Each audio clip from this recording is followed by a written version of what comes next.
Hi friends, அனைவருக்கும் வணக்கம். தினந்தோறும் லைவ் ப்ரோக்ராம் நடந்துட்டு இருக்குங்க ஸ்ரீ சூர்யாஸ் கோல்டு கவரிங்கில். அதில் வந்து நிறைய ஆஃபர்ஸ் கொடுத்துட்ருக்கேங்க.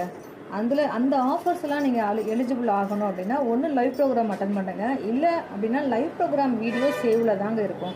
உங்களுக்கு எப்போ டைம் கிடைக்குதோ அந்த வீடியோவை ரெஃபர் பண்ணிங்க அப்படின்னீங்கன்னா அதில் உங்களுக்கு இருக்கக்கூடிய ஆஃபர்ஸ் எல்லாமே தெரியுங்க. அதில் உங்களுக்கு எது தேவையோ அதை நீங்களும் வாங்கி என்ஜாய் பண்ணலாங்க. ஸோ அதில் ஒரு சின்ன ஆஃபர் மட்டும் நான் இப்போ உங்களுக்கு டேரெக்டாக வீடியோவில் சொல்கிறேங்க. மற்றதெல்லாம் நீங்கள் அந்த வீடியோவில் போய் பார்த்து தெரிஞ்சுக்கலாம். சரிங்களா? ஓகே. இந்த மாதிரி மோதிரம், ஒரு மோதிரம் 100 rupees ஃப்ரீ ஷிப்பிங்க. ஒரு மோதிரம் 100 rupees ஃப்ரீ ஷிப்பிங்க. இதுவே நீங்கள் 5 மோதிரம் எடுத்தீங்க அப்படின்னீங்கன்னா 300 rupees ஃப்ரீ ஷிப்பிங்க. 5 மோதிரம் 300 rupees ஃப்ரீ ஷிப்பிங். இது போல் நிறைய offers Sri Suryas gold covering live ப்ரோக்ராமில் போயிட்டுருக்குங்க. தினந்தோறும் லைவ் அட்டன் பண்ணி நீங்களும் என்ஜாய் பண்ணுங்கள். நன்றி.